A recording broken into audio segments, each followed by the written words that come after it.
So today we're going to show how to onboard an analytic onto the Lumen platform. So in this scenario, you've done some offline analysis of some data.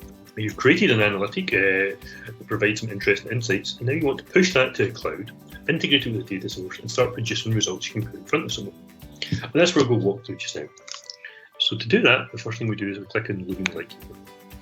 And this is our management tool that allows us to look at all the different components around the system and add new analytics or data sources. And what we can see here is we have a few things already running. So our orange circle here is one of our data managers. This is bringing in data into the system and making it available to other components. In this case, it's producing gas data, which is what we're going to connect and analyze. We also have a few different analytics running, which is represented by the blue circles, which are already analysing that data and producing results. So we're going to start by onboarding a new agent. At this point, we have a couple of choices. We can either create a data manager that starts to bring new sources of data into the platform for use, or we can select an analytic and do something that connects to the existing data sources and provides some analysis, which is what we're going to choose today. So we can start by just configuring some basic details about the analytic. And the first thing is providing the analytic itself. And this is just simply a zip file that we put together all the different Python scripts, any dependencies, and any dependencies like libraries needs to use. We just put them all together in a zip file and push it onto the system. We can then give it a name. So this is going to connect to some gases, analyse them, and produce some results. We can then select the actual file that executes the code. So if you have multiple Python scripts bundled together, then you can choose the correct one, otherwise it will automatically select one of the available ones for running. So we already have the correct one selected. And finally we can give it a description.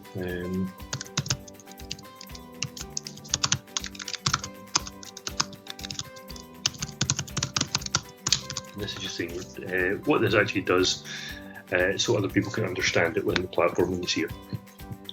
So when we move on to the next section, we can start to define the inputs and outputs of the analytic. So this lets us focus on inputs. Within Lumen, we can simply add an input here. We can give it a field name, and for this is going to be hydrogen, and give it a type. And we can select what this actually represents in the system. For us, this is going to be a number. We can then start to add tags to tell the system what this input represents, what it needs to go out and find in the system. So within Lumen, you use these tags to describe what data represents. And for this, we can start to say we want hydrogen, and we'll add a tag there. We want it to be a gas.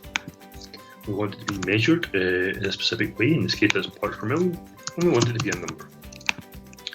So this describes the input we want to find. And when we press next, this will go into the system and try and find all the different input sources that match this criteria and bring them into this connection.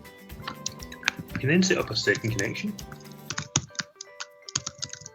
carbon dioxide, and also specify that as a number, and then we can add a third, carbon monoxide. And when we're setting up the inputs, the ordering of these matters. So this is the order they're going to get passed into the analytic. So in this case, we're passing it in as hydrogen, then carbon dioxide, and then carbon monoxide.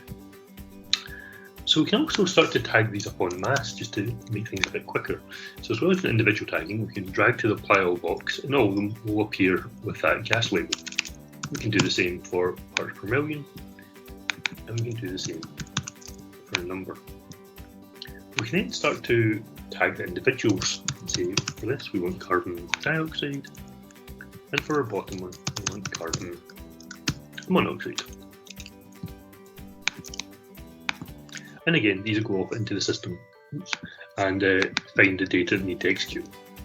We can add one final input here, which is going to be called timestamp, which is going to pass a epoch level timestamp into the analytic. So for this, we're just going to it's labelled as a date stamp. It's time of the measurement, and it's a number. So when we click next, we can then start to configure the outputs. And this is now describing to the platform what each of these outputs represents, so other analytics and agents can start to connect to that and use this data later on.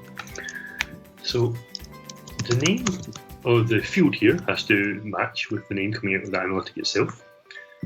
And we can just select the type. So we have score coming out. So we can see this is a gas. It's a score. It is a number. And in this case, it's for a transformer.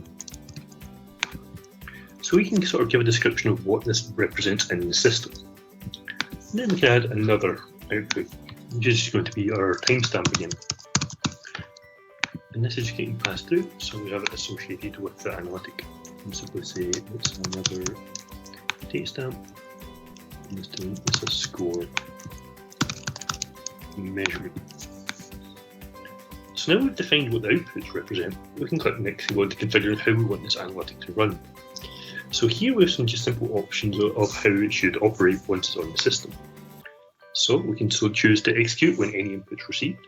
So that means as data comes in, it doesn't wait for all of it, it can just execute asynchronously with new data as it arrives.